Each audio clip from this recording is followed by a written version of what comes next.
All right, let's get right into it.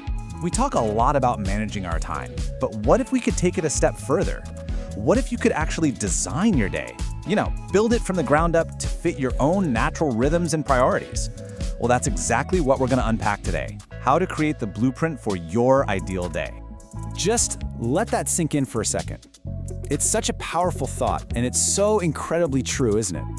If we don't have a plan, our day gets hijacked. It's almost inevitable. Our calendar starts filling up with other people's needs, our focus gets shattered by a constant stream of notifications, and we end up just reacting to everything instead of actually shaping our own day.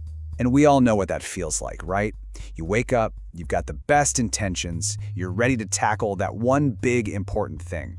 But then, the emails start pouring in, a last-minute meeting gets dropped onto your calendar, a coworker needs, just 5 minutes, and before you even know it, it's 5 o'clock, and your best, most creative energy has been completely spent on everybody else's priorities. Now you might be thinking, hey, I already block out my time on my calendar. And look, that's a fantastic start for sure. But there's a really key difference here. See, blocking your time is about reserving a slot. Designing it, that's about assigning the right kind of work to that slot, based on something way more valuable than just time.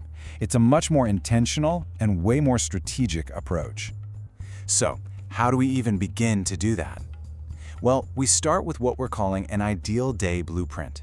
And let's be super clear about this. This is not about creating some rigid, unbreakable schedule that's just going to make you feel guilty when you don't follow it perfectly. Think of it more like a compass. It's your North Star that helps you navigate all the daily chaos and just gently guides you back on course whenever you get pulled off track. So what's really cool here is we get to see a real-world example. The author of our source material lays it all out for us. They're up at 5 a.m. for the gym, reading by 7:30. But look closer. See that 9-10 a.m. slot? It's labeled the VVIP slot for creative writing. Then you've got deep work, a scheduled lunch, and power nap, even another work session. It's a day that's built around these really distinct blocks of energy and focus, right down to guilt-free gaming and a firm cutoff time at the end. I can almost hear what you're thinking, because I was thinking the exact same thing. Is this even realistic? I mean, come on, life is messy. Emergencies happen, kids get sick. Does anyone actually live a life that's this perfectly structured day after day? And the answer, which is so refreshing to hear, is a big, firm no. The author is super clear about this. This whole thing is not about achieving perfection. Life happens. The real power of having this blueprint isn't about following it to the minute. It's about knowing what you're aiming for, so you can make smart choices and protect the stuff that really matters when things go sideways. And that right there brings us to the absolute core principle that makes this entire concept work. So, we've seen the what, the schedule, but now we've got to get into the why.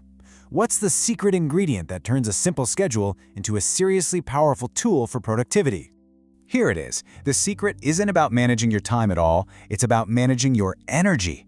This is the fundamental shift in thinking. Your day has these natural peaks and valleys of energy, and the whole game is to align your most important, demanding tasks with your peaks and all the less demanding stuff with your valleys. Yeah, think of your energy like a river flowing through your day. During the high points, that river is rushing, it's powerful. That's when you do the high-focus work, the deep, creative stuff.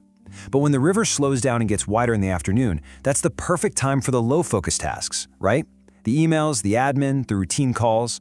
It's all about flowing with your energy instead of constantly fighting against it. And inside that high energy period, there's probably a moment of peak performance.